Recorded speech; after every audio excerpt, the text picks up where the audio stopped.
ইরানকে থামাতে কি শেষ পর্যন্ত যুক্তরাষ্ট্র ও ইসরায়েল হামলা চালাতে পারে ইরানের গুরুত্বপূর্ণ পারমাণবিক স্থাপনা বুশেহর নিউক্লিয়ার পাওয়ার প্ল্যান্টে?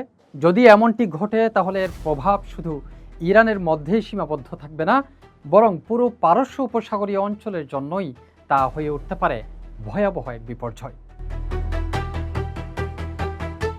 উপসাগরীয় অনেক দেশই তাদের পানীয় জলের জন্য সমুদ্রের পানি লবণমুক্ত করার ডিস্যালাইনেশন প্ল্যান্টের উপর নির্ভরশীল। কাতার, কুয়েত, বাহরাইন ও ইউনাইটেড আরব আমিরাতের মতো দেশগুলোতে যদি পারস্য উপসাগরের পানি তেজস্ক্রিয় দূষণে আক্রান্ত হয়, তাহলে মাত্র 3 দিনের মধ্যেই দেখা দিতে পারে মারাত্মক পানীয় জলের সংকট। এই ঝুঁকির কথাই তুলে ধরেছিলেন মোহাম্মদ বিন আব্দুর রহমান আল থানি। তিনি সতর্ক করে বলেন, উপসাগরের পানি দূষিত হলে পরিস্থিতি দাঁড়াতে পারে এমন, পানি থাকবে না, মাছ থাকবে না, এমনকি জীবনও থাকবে না।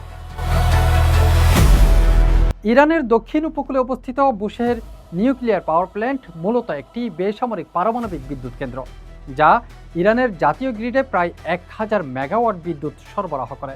এর নির্মাণ শুরু হয় 1975 সালে জার্মান সহায়তায়। তবে ইরানিয়ান রেভলিউশন ও ইরান ইরাক যুদ্ধের কারণে কাজ থেমে যায়। পরে রাশিয়ার সহায়তায় প্রকল্পটি সম্পন্ন হয় এবং 2012 সালে এটি পূর্ণাঙ্গভাবে চালু হয়। বুশেহরকে ঘিরে উদ্বেগের আরও একটি কারণ হলো এর ভৌগোলিক অবস্থান। এই অঞ্চলটি একটি ভূমিকম্প প্রবণ এলাকা, যেখানে একাধিক টেকটনিক প্লেটের মিলন ঘটে। ফলে এখানে মাঝে মধ্যেই ভূমিকম্প অনুভূত হয়।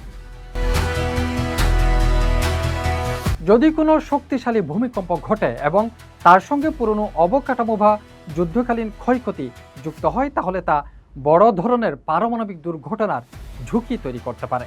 সত্যি যদি ইসরায়েল যুক্তরাষ্ট্র অতি প্রতিশোধ পরায়ণ হয়ে এমন কোনো ঘটনা ঘটায়, তাহলে বুশেহর শুধু ইরানের জন্য নয়, পুরো পারস্য উপসাগরীয় অঞ্চলের জন্যই হয়ে উঠতে পারে একটি বড় আঞ্চলিক সংকট।